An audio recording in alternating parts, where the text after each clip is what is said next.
Assalamualaikum warahmatullahi wabarakatuh dan salam sejahtera. Nama saya Nunajah binti Rosdi, nombor matrik S70996 daripada Program Sarjana Muda Pengurusan Pemasaran. Untuk tugasan komunikasi interpersonal ini, saya telah memilih seorang influencer Malaysia iaitu Noreen Iman untuk dianalisis dari segi komunikasi interpersonal dan pengaruh beliau terhadap pengikut di media sosial. Noreen Iman merupakan seorang influencer dan pencipta kandungan di Malaysia. Beliau aktif di TikTok dan juga Instagram dengan konten berkaitan keluarga, lifestyle, motivasi dan hiburan.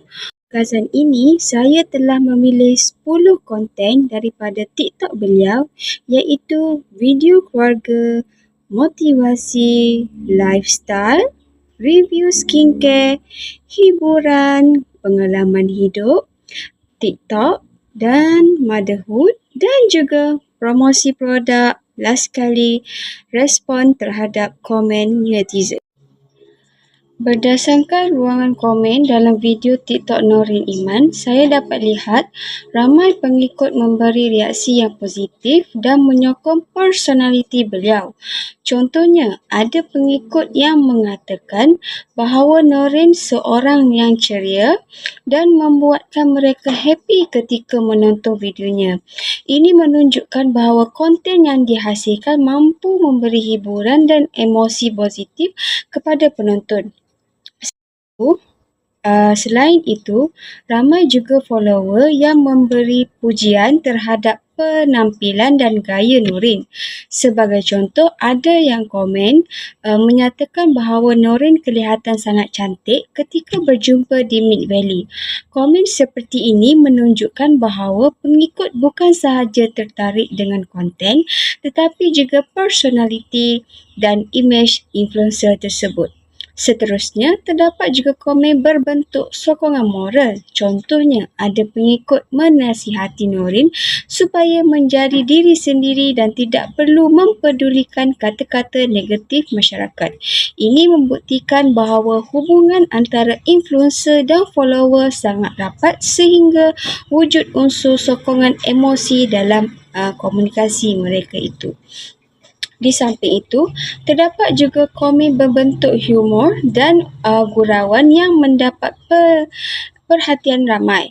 Sebagai contoh, pengikut bergurau tentang bunyi yang dibuat dalam video dan Noreen sendiri membalas komen tersebut dengan cara yang santai dan lucu. Interaksi seperti ini menjadi komunikasi lebih mesra dan menghiburkan.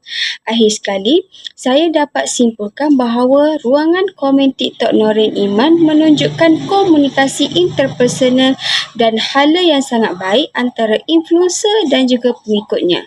Follower bukan sahaja memberi respon, malah Noreen meningkatkan hubungan yang lebih dekat dan menjadikan pengikut lebih setia terhadap konten yang dihasilkan.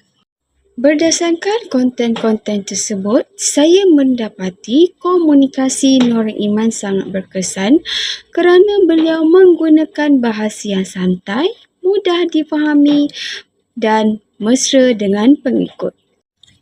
Selain itu, beliau sering berkongsi pengalaman hidup sebenar yang membuatkan pengikut rasa lebih dekat dan mudah relate dengan dirinya. Cara beliau bercakap juga menunjukkan emosi dan keyakinan yang jelas. Melalui ruangan komen TikTok, kebanyakan pengikut memberikan komen positif seperti rasa terhibur, termotivasi dan selesa menonton konten beliau. Walaupun terdapat komen negatif, Noreen Iman dilihat lebih profesional dan tidak terlalu emosional ketika memberi respon. Ini menunjukkan beliau mempunyai kemahiran komunikasi interpersonal yang baik.